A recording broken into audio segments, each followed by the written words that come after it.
This is Edward October, host of OctoberPod on YouTube. Hear that jingle jingle?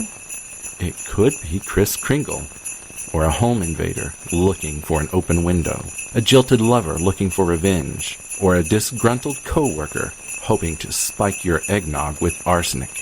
The girls of our true crime podcast are always on Santa's nice list, but the crimes they discuss are very naughty indeed. Listener discretion is advised.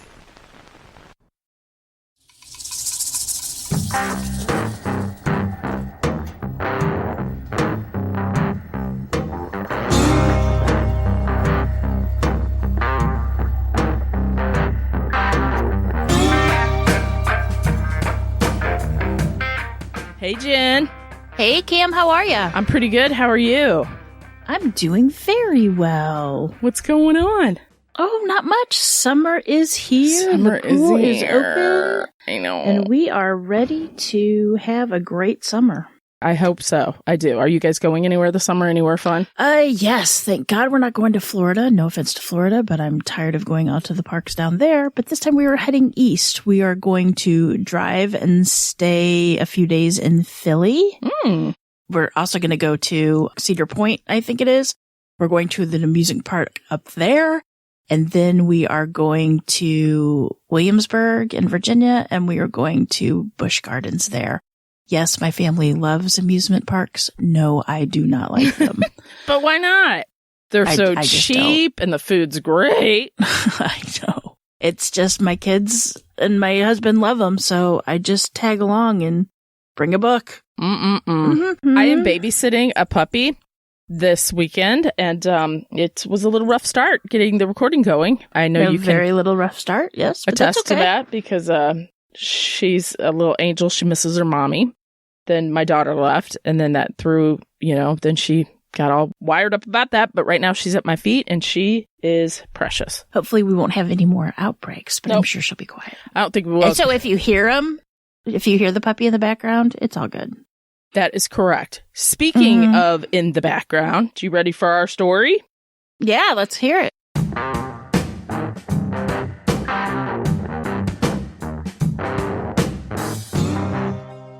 Today's case takes us to our very own backyard. See what I did there? I tied in the... Woo! See what I did there?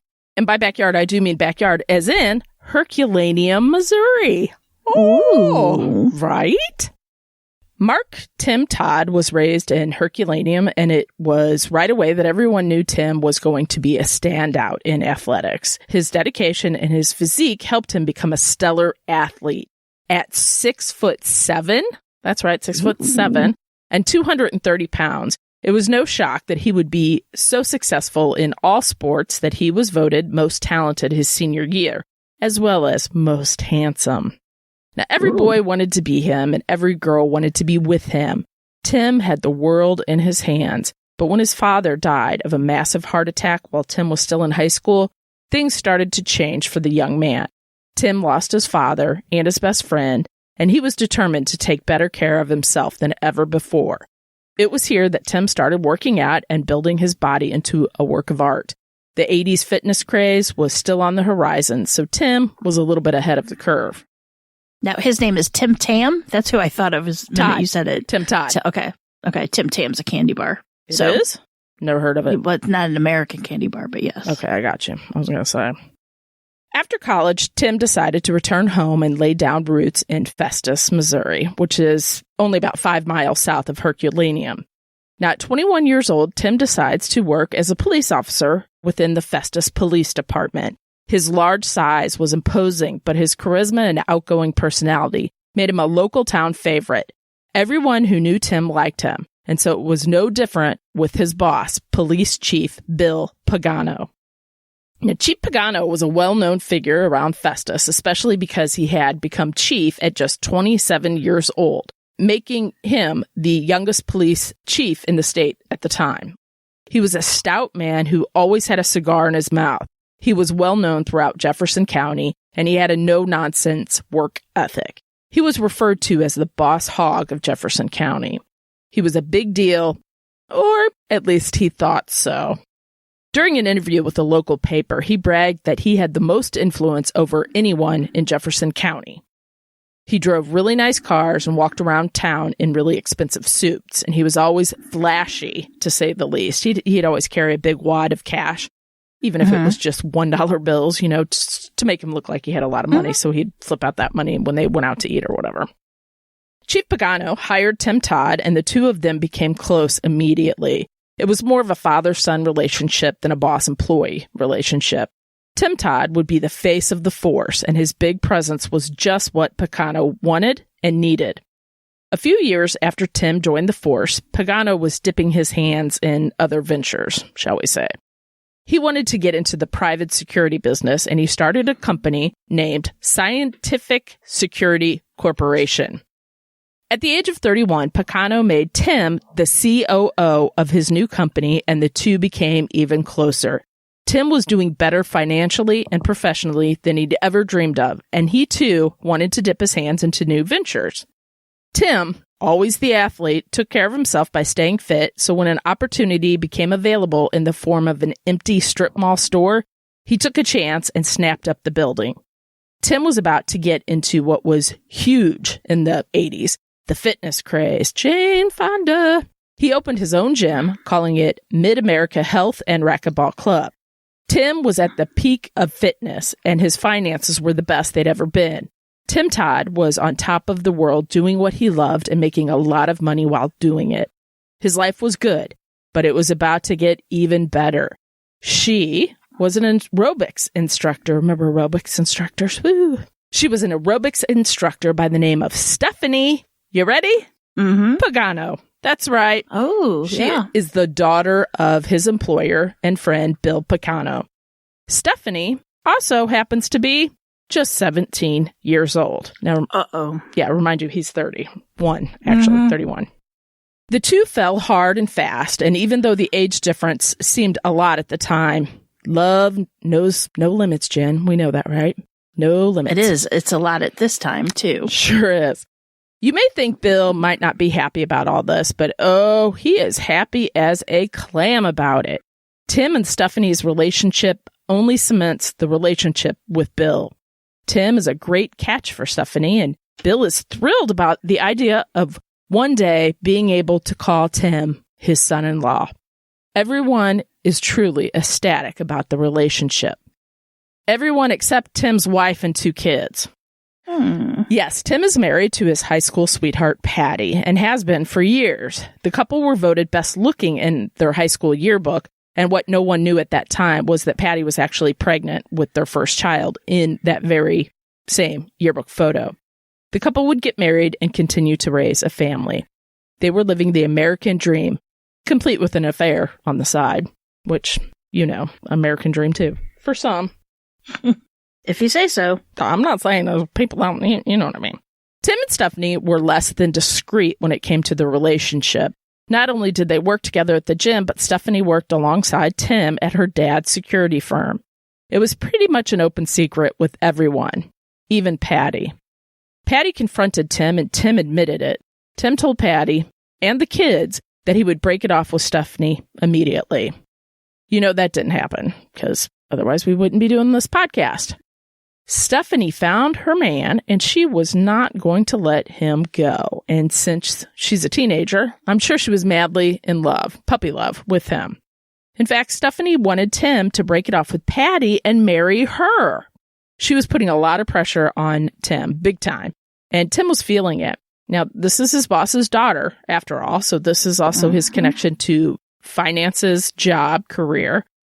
So Tim did what he thought he needed to do, and he asked Patty for a divorce. And Tim and Stephanie lived happily ever after. Just kidding. Yeah, I was going to say that ain't happening since we're talking about it. Nope, is that happening? It's a true crime podcast, after all. It's the spring of 1990, and Tim holds a meeting with Bill Pagano. Now, maybe this was just Bill being a man who believed in security and safety, or maybe Bill sensed something was about to happen. But Bill decides at that moment to start secretly taping all his meetings and phone calls with his dear friend, Tim. Guess it was a smart move, because what Tim would say during one of those meetings was shocking, to say the least. Tim didn't want to divorce Patty. No, of course not. Instead, he wanted to hire a hitman to kill her, and he wanted his boss and mentor, Bill Picano, to help him find somebody to do it. Tim wanted to have Patty killed, collect the insurance policy, which would have been about $204,000 in today's market, and then raise both of their children and live happily ever after. Seems totally normal, right? Tim, however, wanted to make sure this was an accident so that he could double the insurance. Now, of course. Well, it's always easier to plan a murder than to just divorce someone. Thank you. I think I say that a little bit later. On the tape, you can hear Bill sort of trying to talk Tim out of it, but then he agrees to do this for him. Tim goes home after their meeting, and he is confronted once again by Patty, who knows that Tim has not yet broken it off with Stephanie, and he demands he do it. Tim agrees, once again, but little does Patty know that Tim not only won't be breaking up with Stephanie, but he is actively trying to hire a hitman to take her out of the picture. Divorce, people, one word. D-I-V-O-R-C-E. Tammy Wynette. It's a lot easier. Yep. Tim once again goes to Bill to beg him to hurry this along. Bill again records the conversation, and Bill tells Tim that the hitman wants $5,000 up front. That seems like such little money to kill somebody, you know? It would take a hell of a lot of money. Maybe over $1 million for me to kill somebody. Seriously. That's it? I don't know, because you got to weigh that about going to jail and all that. But I wouldn't do it for petty. I mean, a couple $100,000 is just petty cash. You know what I mean?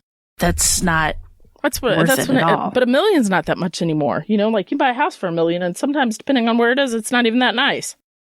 Different time, Jen, different time. On March 22nd, Tim Todd went to the bank and withdrew $5,000 in cash, wrote a check made out to cash, and the teller remembered him and the transaction. Now, of course, if you're 6'7" and you come into a bank with a check made out to cash in the tiny town of Festus, Missouri, I think most people are going to remember that. But hey, what do I know, right? I was fired from being a bank teller, the only job I was ever fired from. I'm not real good with money, let's be honest. I'm not real good with having it, counting it, giving it away. I'm not good with it. I'm really good at wanting it. Does that count for anything? Oh, yeah. Yeah. Tim then decides he's going to drive over and meet with Bill and give him the $5,000 cash. Now, the deal is underway, and, you know, it's too late to change your mind and get a refund. You're going to give a hitman $5,000. You can't say, you know what, Killer Bob, I changed my mind. I need that money back. That's not going to happen. So at this point, Bill tells Tim that he wants his daughter and Tim to wait a little bit to be together after Patty's killed because, you know, it's a small town and Stephanie's kind of young. She's got some schooling to get out of the way. And frankly, this is going to draw a lot of attention on them, but also the town. It's an unusual thing. Bill and Tim then discuss when and how they should get this done. Pagano asked Tim if he has any thoughts on it and wonders if Patty has ever talked about maybe killing herself. And Tim said, well, yeah, you know, she's brought it up a couple times. So they suggest maybe that they could put that into play.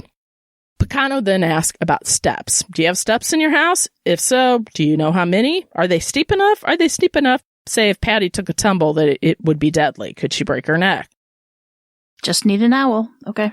And another idea that was brought up, and this is just, I don't even know what to say, brutal. And I mean, you're killing somebody is cruel enough, but this is just terrible. Picano suggests maybe they know that Patty likes to use the tanning bed at the gym. That's right, at the gym. And they somehow, fix her in it, lock her in it, and then basically she would die from being burned alive via the tanning bed. They're all taught, that this is the wife of, you could hate her. She's still your children's mother. So at one time you kind of liked her. Bill and Tim are still tossing around ideas about how this is going to go down, but one thing was for sure. Pagano tells Tim that they need to make sure the kids are not around for this, and Tim has the perfect idea. There's a bodybuilding competition in Cape Girardeau, and he had already planned to take both the kids with him, and this would be his built-in alibi. Tim could, he's out of town. He couldn't have had a single thing to do with his wife's untimely death since he was with the kids out of town at the bodybuilding competition. The plan was now in play. It was too late to go back. Both men were going to be complicit in causing the death of Patty Todd. It is March 26, 1990, when a call comes into 911 Jefferson County Sheriff's Department. The man on the line says he needs some help because there's been shots fired. The dispatcher asks the man if he needs an ambulance. Should we send an ambulance to the scene? The man stammers as he says he doesn't think the ambulance would do any good as it was too late. The man gives the address of the emergency and help is sent immediately. When the sheriffs arrive to the location, they know immediately who lives here, former police chief Bill Pagano. What they do not yet know is what happened. They approach the house and they notice a body on the cold concrete of the garage floor that appears to be deceased. There's blood around the upper part of the torso and what looks to be a gunshot blast to the person's face. Upon closer inspection, the sheriff knows who it is, and it is not Patty Todd, but Tim Todd. Tim Todd is dead on Bill Pagano's garage floor. Switch it. Switch it up. This was not the plan that Tim and Bill had come up with, or at least not the... I should hope not. Not the person that was supposed to be dead. Now investigators need to figure out just what happened on that Missouri spring day. Who would have killed Tim Todd and why? Did Patty finally have enough of his cheating ways and take him out? Did his teen lover Stephanie get tired of waiting and ended the affair oh so brutally? Tim had made a few enemies along the way, but would anybody really want him dead? The answer's no to all that. Investigators began to work the case and learn from people at the gym that the day before Tim was murdered, he and Stephanie got into it at the gym. She was yelling and screaming at him, and this was seen by more than just a few people. As they are starting to put pressure on Stephanie, the case takes a turn. The killer steps up and admits that they are the one who killed Tim Todd, and it is none other than his mentor and father-like figure in his life, Bill Pagano. He simply told authorities, quote, "I had to kill his ass," end quote. Okay, really? Nice.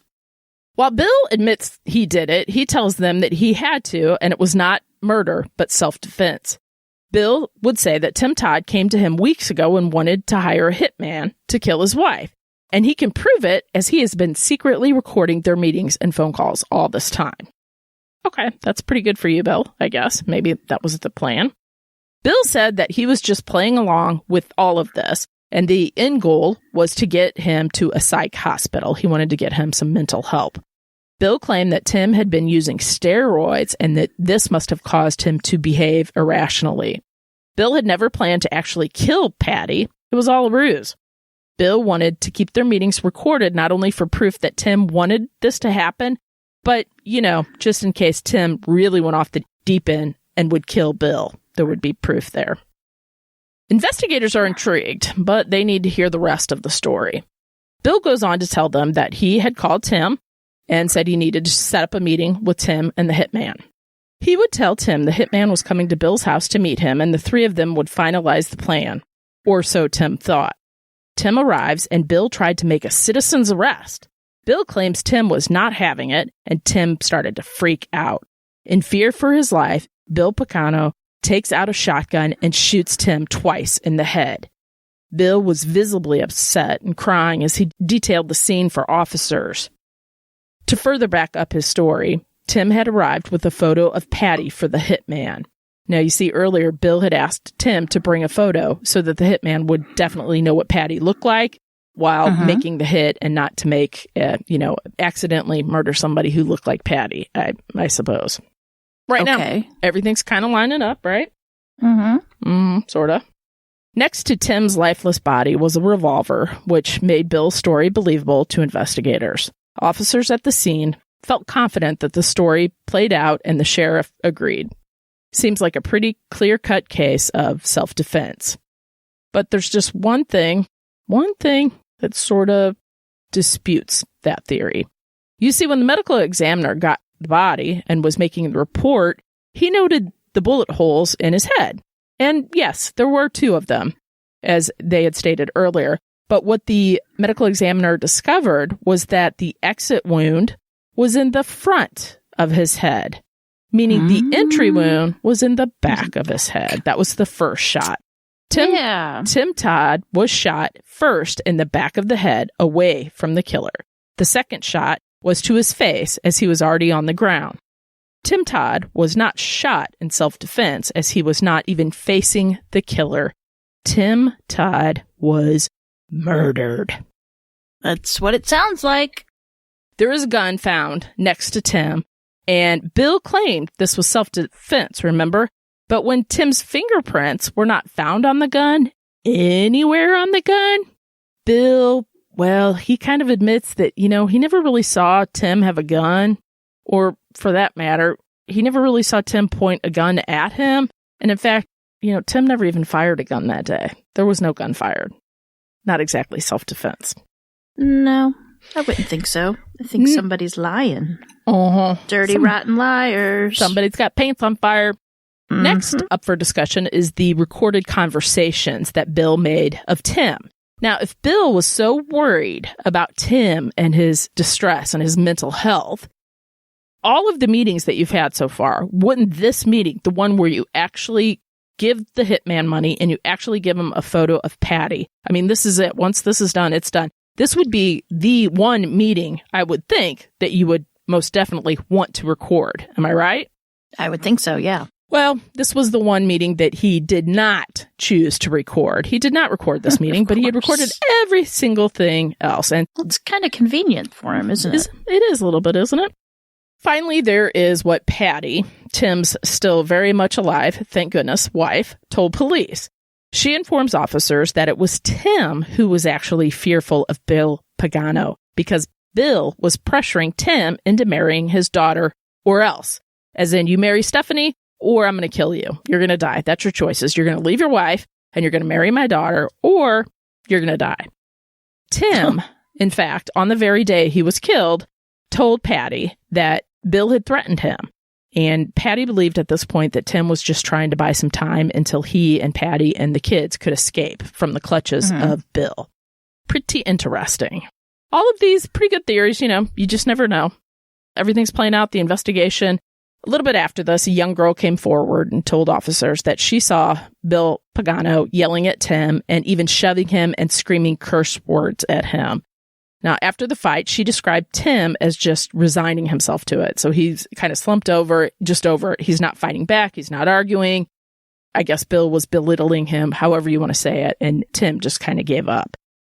Perhaps both men are over all of this that's going on. The affair, the lies, the broken promises, the embarrassment of it all. Bill Pagano had kept going around town telling everybody that Tim was going to be his son-in-law and was going to marry his precious little princess daughter, Stephanie. And so maybe that was just too much for him, the embarrassment of it all not happening. I don't think I'd kill a man just to save myself from embarrassment. I'm glad you think that, Jen. Neither would I. But then again, we're pretty sane. I mean, I think. Not totally, I guess. But...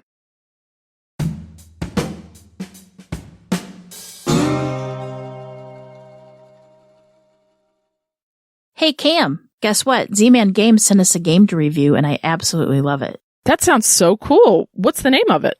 Well, it's a card game by the name of Love Letters. And basically the gist of the game is you need to try to get a love letter to the princess. Is it hard to learn?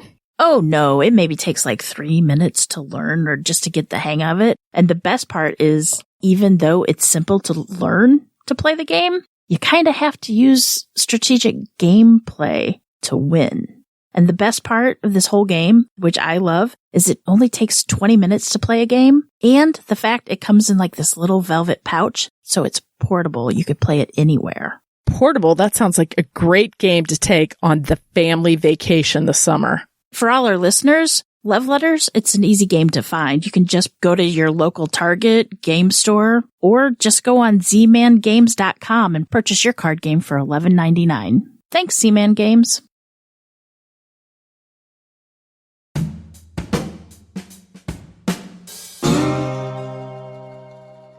Everyone around town knew that Bill Pagano, and they knew what he was like. And I guess the best way you can say it is not all were fans, even though he liked to think everybody loved him.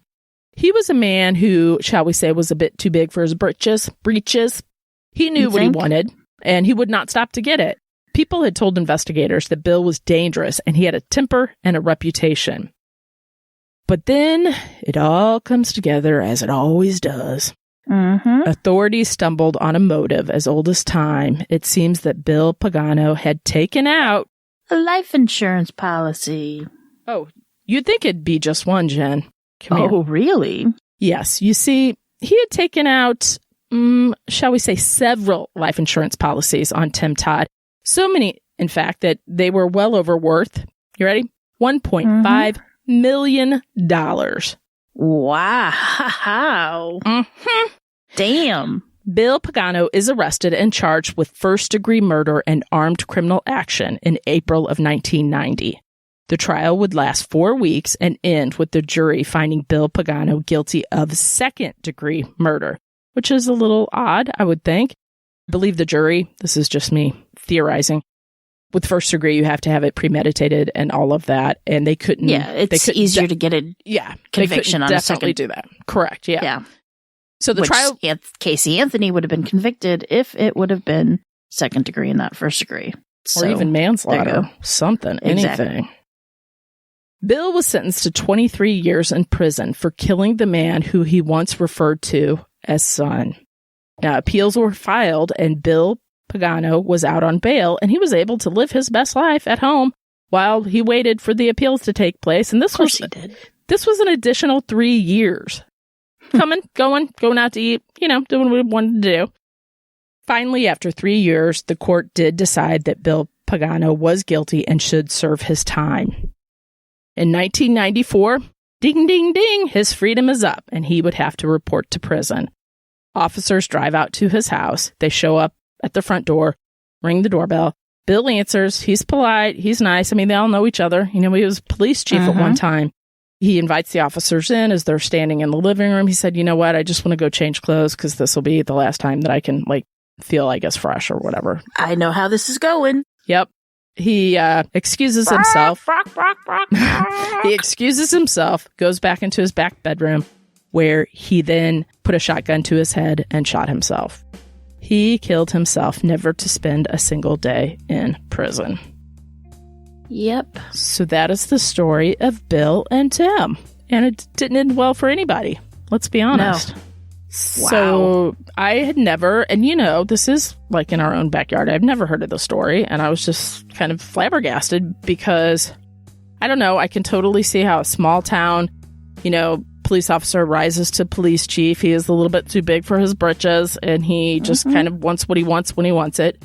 It's the same thing we always say. I would like to know at what point in his mind he decided to do that, cross the line, and actually murder somebody he cared about, which would be Tim, under the ruse of it being his wife and the, you're going to marry my daughter kind of thing.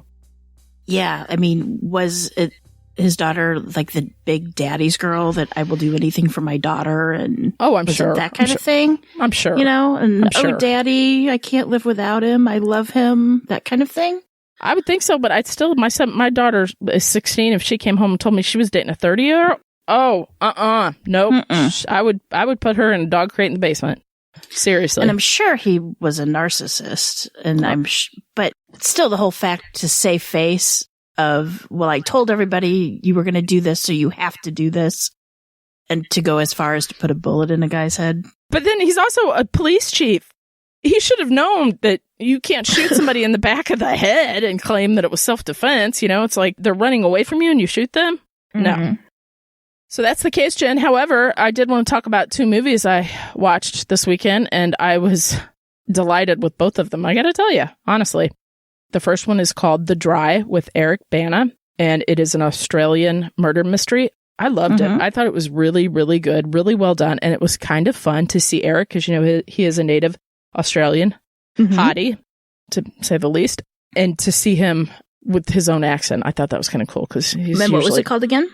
The Dry. It was really good. And then the other one I watched is with Denzel. Is that a new movie? They're both brand new. I rented them. I'm going to be honest, but I treated myself. I thought I deserved it this weekend because it's... Yeah, no, I think it's great. Here's the other one you need to watch. The Little Things with Denzel Washington and Malik. Ooh, I always forget how to say his last name. The guy that played Freddie Mercury, Malik Ramick? Yes, that. I don't know how to say his name, but those two. He's cute. And let me just say, another murder mystery. Really good. Like, both of them kept my attention. Really good. And let me just add to that one, and I don't want to say it for anybody. One of the characters in the Denzel movie called The Little Things, which I love because I always say that. Like, that's one of my stupid phrases that, Jan, it's the little things. And I usually say that sarcastically. And that's sort of how this plays out in this, the little things. But the character in there, I kept going, he kind of looks like somebody. And I don't want to say who it is because I don't, but see, you're going to know it anyway. I watched it and then I clicked on, Amazon always puts the characters' names, like their real names and who they're playing. So like during watching it, you can kind of click on it and you'll see. Well, I was looking up somebody else and it pops up and I'm like, no way, is that him? Because the funny thing is as I was watching it, I was like, that character really looks like this actor. Just say it. I don't want to ruin it because I like other people to watch it and see. It's good. I think you should watch it. I just don't like Denzel. I can't because I can't get over it. I can't get over the fact that I don't like him. How do you not like him? I don't like him. I'm shocked. I do. I like him. I think he's a good actor. No. Anyway, Tom Hanks? No. Come on. Who doesn't like Tom Hanks? He's America's sweetheart. Shit. Tom Hanks has grown on me, and I didn't like him because he was an American sweetheart. At one point, I loved him in Bosom Buddies. I loved Bosom Buddies. But he started to be in every damn movie.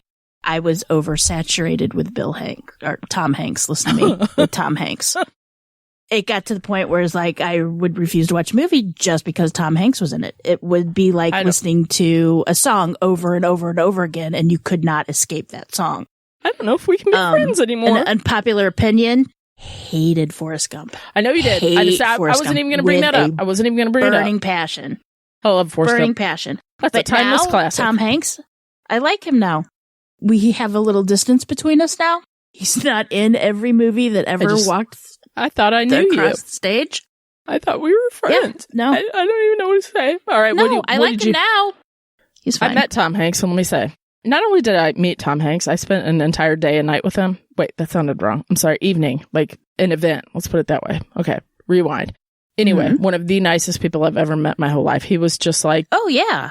But he really was super nice. So that maybe that's like, I love him too because of that. Because not every actor's nice, let me tell you. Thomas Gibson, I'm talking about you. No, and I know. And besides all the wackadoo stuff that's come out about Tom Hanks lately that is untrue, you really don't hear anything bad about him. And he's still married to... You know what I mean? Everybody has a nice thing to say.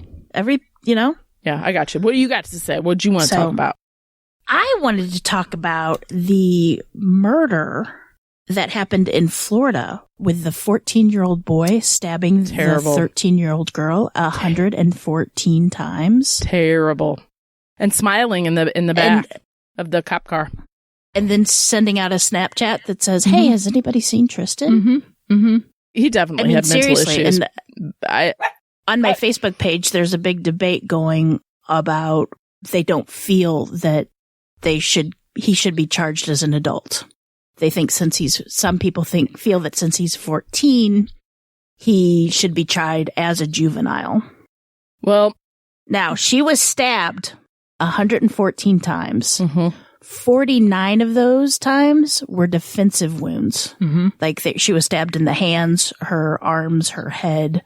Yeah. And he had even told his friends he wanted to kill somebody. So it was premeditated. It might not have been for her. The poor girl's name is Tristan Bailey. But I have struggles with that because that is one of the, I don't want to say pet causes, but juveniles and I would need to know more about the case, I think, to make an educated thing of what I think. However, I do think a lot of times, it's where do you cross the line? So he did this, so you're going to treat him like an adult. But is that any different than another 13-year-old, stabbing somebody once? I mean, it's still, do you see what I'm saying? Like this was premeditated. Not for her, though, necessarily. This was premeditated. He was just wanting to kill somebody. It could have been his dad. No, but it was premeditated. He wanted to do it, so he had the opportunity, so he took it. At 13, right? I don't think that they will try him as an adult. No, they are charging with him as an adult. I believe it. He's 14. 14. Okay. Supposedly, he doesn't have a very good family life, or his dad was abusive from what a lot I've of people read. Don't. Doesn't make you killers. I know. But I get it. I mean, I get how certain people are stronger. But then you have to think, I struggle with this because, one, our jail system is more of a punishment and not like the rehabbing, not like everybody says, oh, they go here to rehabilitate them. We're going to rehabilitate them. No, we don't. No, we don't. Throw them away so and lock, even lock if the key. we put this 14-year-old in jail, he's charged as a juvenile. He'll get out when he's 21. His record is washed out. And so now we have this killer who at 14 viciously murdered someone. And he probably didn't get the rehabilitation that he needed. Right? I agree. Does that make sense? Totally. Or we put him in jail, give him a life sentence, which is probably going to be 25 years because I think it's illegal not to give kids a juvenile tried as an adult. Isn't it the law that they cannot be given life without parole? Isn't that how that goes? No. Clinton Young. In some states it is. Maybe. Yeah, but isn't there another? Yeah, I thought there was a state that did that. Well, it's the possibility he'd of get parole. 25 years. So they're not, that's when they come up for parole. So well, that's that what I meant. necessarily mean parole. they get out. Yeah. If he would serve life is usually 25 years before parole hits. So he'd be 40. So he would be around, yeah. And that's if which he got chances out at are that age. spending 25 years in jail would turn him even into more hardened criminal, is what I'm guessing, because he's not going to get the help that he needs. I don't know. To me, it's like a lose-lose situation. Mm-hmm. Everybody's screwed. Mm-hmm. And I agree. Poor Tristan Bailey's parents. And you know what? I feel bad for his parents, too. I really do. Like you I said, could not everybody imagine lost. having a son. And they're at that age. It is.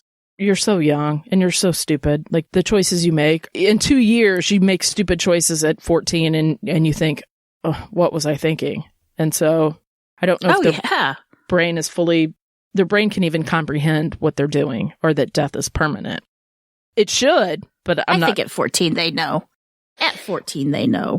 I think they do, but I think they don't understand the ramifications. Like, if you do this, you are going to go to prison. You're going to be a little boy in prison with very, very hardened criminals that they're going to eat him alive.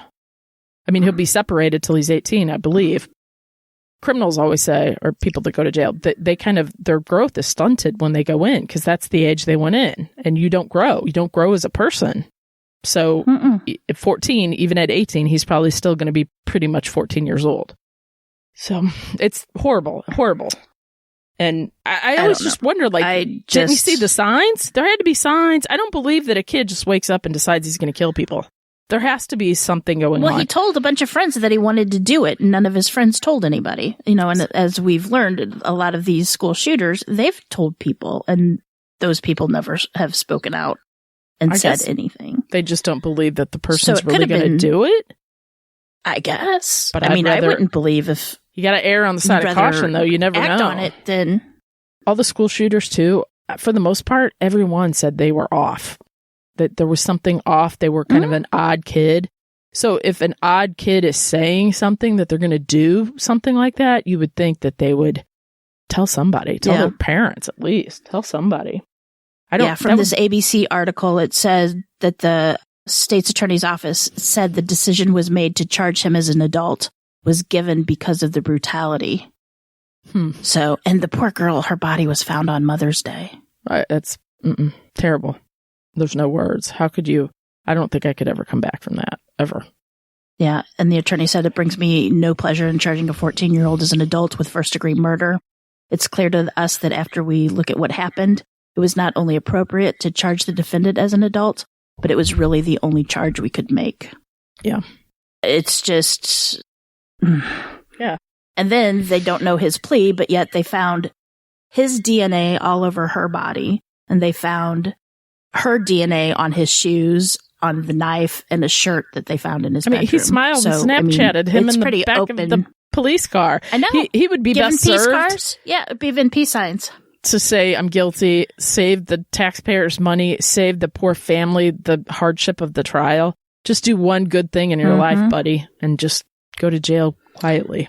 Yep, he was given a lawyer. The court appointed him a lawyer, and he's in jail without bond right now.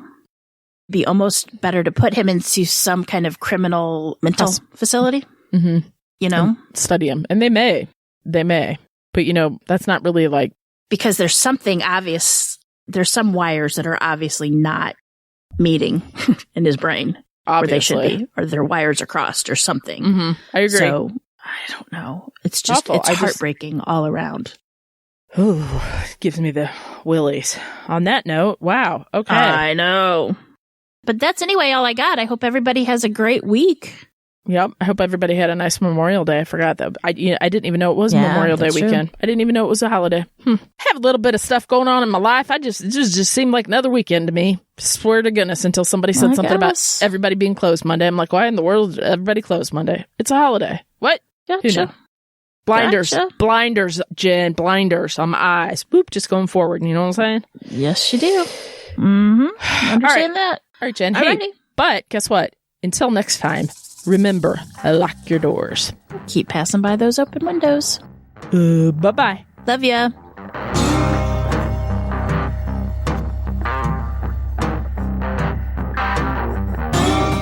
Today's episode was researched and written by me, Cam.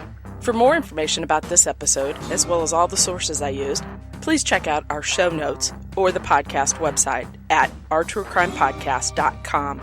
Our True Crime Podcast is developed and created by hosts Jen and Cam. Original music and audio mix of all our True Crime Podcast episodes is courtesy of Nico Vertesi from We Talk of Dreams. Listener discretion is provided by Edward October from October Pod VHS. Our True Crime Podcast is executive produced by Nico Vertesi and Dick Vane. Make sure to like and subscribe to Our True Crime Podcast wherever you listen to your podcast. We can be reached on Instagram and Facebook at Our True Crime Podcast or on Twitter at Our True Crime Pod. You can email us at ourtruecrimepodcast@gmail.com. If you really like the show, make sure to check out our Patreon at Our True Crime Podcast. Our True Crime Podcast is an OTC production.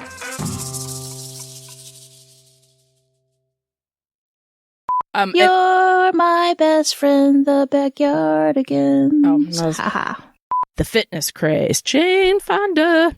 He opened his own gym. Jazzercise. Yep, lay down. No barking. It's just a noise. It doesn't shock her. No, I know. But it can. But I wouldn't do We that. had one for Reggie. Do they work? Reggie doesn't bark that often, does he? Oh, that's pretty good, yeah. All right, come here, Goofy. Lay down. She laid on top of me all morning. Maybe that's the problem. Lay down. So she's like laid out. You know what I'm saying? Okay, sorry. Mm-hmm. Well, as I'm reading that just reminded me of the end of Soap. Remember the Soap? Oh, yeah. I used to love that show. Oh, my God, me too. Did Benson finally have enough? Right. Mm-hmm. Investigators began to work the case and learned from... Sealed up like socks, and she's tossing it around like it's dead, and it flung up and hit me on the face on the computer. So I had to move it. Sorry. After 4 weeks, did I say? I already said that. Sorry. Bill Pagano. Oh my God. I never want to say that name, and I used to love it because I thought it was fun to say.